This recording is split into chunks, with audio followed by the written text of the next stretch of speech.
स्वागत है एक बार फिर से टीईटी मामले पर बड़ा अपडेट। शिक्षक पात्रता परीक्षा को लेकर देश भर के 25 लाख से अधिक शिक्षक प्रभावित होंगे और मध्य प्रदेश में करीब इनकी संख्या 1.5 लाख होने जा रही है। मध्य प्रदेश में शिक्षक पात्रता परीक्षा को लेकर मध्य प्रदेश लोक शिक्षण और ईएसवी के द्वारा परीक्षा के फॉर्म भरना शुरू कर दिए गए हैं। लेकिन सबसे बड़ा सवाल है कि मध्य प्रदेश के सरकारी स्कूल के प्राइमरी और मिडिल कैडर के जो शिक्षक हैं जो प्रमोट हो गए हैं, जो 2005 से 2009 की मध्य प्रदेश संविदा शिक्षक की भर्ती पर शामिल होके उसके बाद शिक्षक बने हैं, इन तमाम तरह के जो आपके मन में सवाल हैं, डाउट हैं, उसको लेकर एक बार फिर से लोक शिक्षण संचालनालय की तरफ से नया अपडेट है। तो वीडियो बेहद इंपॉर्टेंट होगा, इसको पूरा देखिएगा। मध्य प्रदेश के सरकारी स्कूलों के सरकारी शिक्षकों की परीक्षा अब जल्द ही होगी और यह परीक्षा के लिए मध्य प्रदेश कर्मचारी चयन मंडल की तरफ से ऑफिशियल नोटिस जारी करते हुए इसके फॉर्म भरना शुरू कर दिए गए हैं।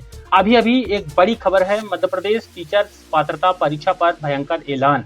प्रमोशन पा चुके शिक्षकों का क्या होगा? यानी जो शिक्षक प्राइमरी कैडर के थे, मिडिल कैडर में आए, उनको तो परीक्षा प्राइमरी का देना है कि मिडिल का देना है, और जो शिक्षक मिडिल कैडर के थे वह प्रमोट होकर उच्च माध्यमिक कैडर पर आए तो उनको परीक्षा देना है कि नहीं देना है। तमाम तरह के डाउट आपके मन में है, क्योंकि अभी कोई भी लिस्ट वगैरह जारी नहीं की गई लोक शिक्षण संचालनालय से। इसको लेकर एक बड़ा अपडेट है। आज से भरे जाएंगे फॉर्म, जिन्हें परीक्षा देनी है उनकी सूची जारी नहीं हो पाई है। टीईटी परीक्षा की तारीख घोषित की गई है, लेकिन पात्रता पर अब भी सस्पेंस है, भ्रम में शिक्षक हैं। डीपीसी बोले कि अंक सूची पर शिक्षक पात्रता परीक्षा लिखा है तो उन्हें परीक्षा नहीं देना है। यानी अपनी अंक सूची आप निकाल लीजिए। जो आपने टीचर बनने के लिए जो परीक्षाएं दी थी, उन परीक्षाओं में अगर शिक्षक पात्रता परीक्षा लिखा हुआ है तो आपको परीक्षा नहीं देना है। एक बड़ा सवाल है कि 2005 से 2009 के बीच भर्ती में मार्कशीट पर संविदा शाला शिक्षक पात्रता परीक्षा लिखा हुआ है, तो क्या वे पात्र हैं या अपात्र हैं?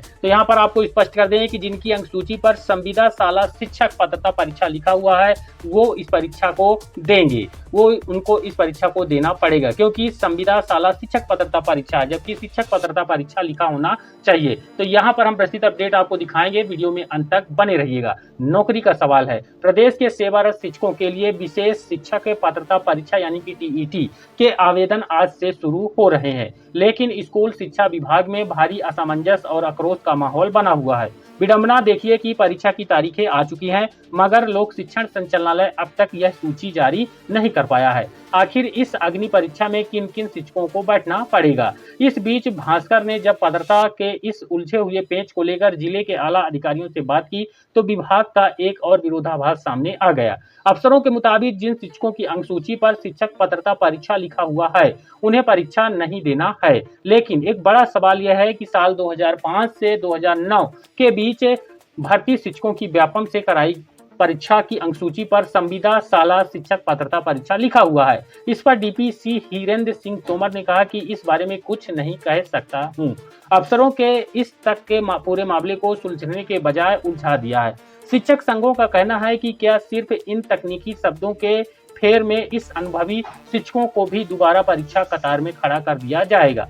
विभाग की इस चुप्पी और आधी अधूरी तैयारी के कारण सोशल मीडिया पर रोज फर्जी सूचियां और विभाग के अधूरे पेच वायरल हो रहे, जिससे शिक्षकों का तनाव लगातार बढ़ता जा रहा है। वहीं आपको बताएं कि इन 3 सवालों और विसंगतियों पर विभाग ने साध रखी है चुप्पी। पहला सवाल है, व्यापम पास शिक्षकों के साथ दोहरा बर्ताव क्यों?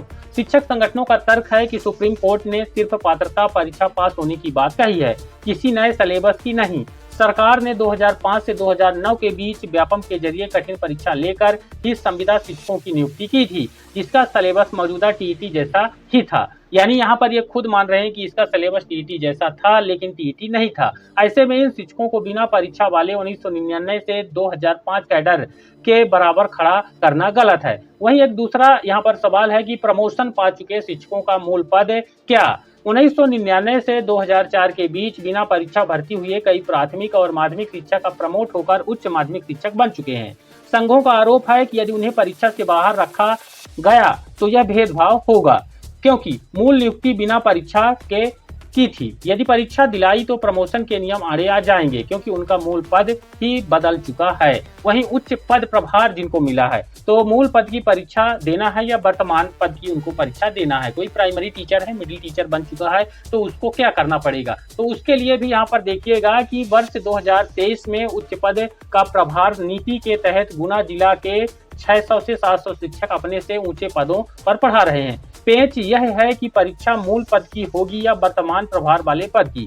अब जो माध्यमिक शिक्षक अब हायर सेकेंडरी में पढ़ा रहे हैं, उन पर तो आरटीई कानून ही लागू नहीं होता, क्योंकि वे कक्षा 8वीं से ऊपर जा चुके हैं। तो उनके लिए यहाँ पर जो सवाल है, अब उनका जवाब यहाँ पर देखिएगा। पहला तो कानून में संशोधन करने की डिमांड।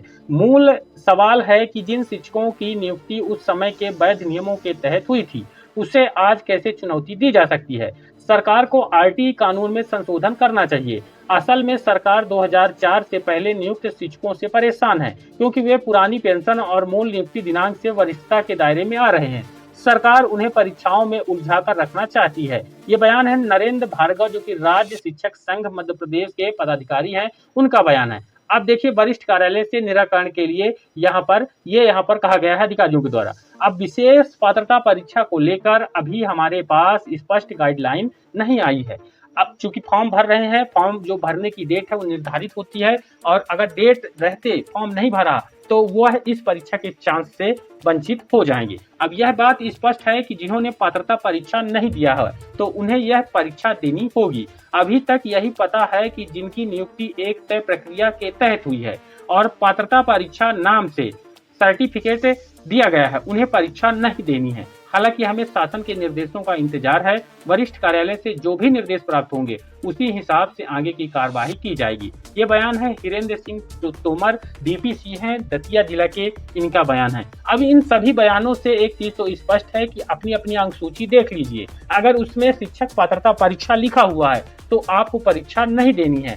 अगर टेट की अंक सूची पर शिक्षक पात्रता परीक्षा के अलावा और कुछ लिखा हुआ है या संविदा शाला शिक्षक पात्रता परीक्षा लिखा है, तो भी आपको परीक्षा देनी है। दूसरा इंपॉर्टेंट, जो प्रमोशन पा चुके हैं, तो वह जिस पद से प्रमोशन पाए हैं उस पद का यहाँ पर देना है। जो वर्तमान में उनका पद है, उस पद का परीक्षा नहीं देना है। अगर प्राइमरी टीचर मिडिल टीचर बना हुआ है तो प्राइमरी कैडर का परीक्षा देना है। मिडिल टीचर अगर उच्च माध्यमिक कैडर बन गए हैं तो उनको माध्यमिक कैडर का परीक्षा देना है। इसलिए समय रहते फॉर्म भरे। कोई भी अधिकारी, भले ही लोक शिक्षण का सर्वोच्च अधिकारी हो, इस पर आदेश जारी करने से पहले 200 बार सोचेगा, क्योंकि मामला सुप्रीम कोर्ट का है। अगर सुप्रीम कोर्ट का आदेश ना मानने का अवहेलना लग गया तो उस अधिकारी की नौकरी तो गई। इसलिए कोई भी अधिकारी अपने से कोई भी निर्देश नहीं दे रहे हैं। सब सोचते हैं कि हमारे ऊपर से आए। तो सभी शिक्षक अपनी राय कमेंट में जरूर बताएं। वीडियो को लाइक और शेयर करें, और हमारे चैनल पर नए हैं तो सब्सक्राइब जरूर करें।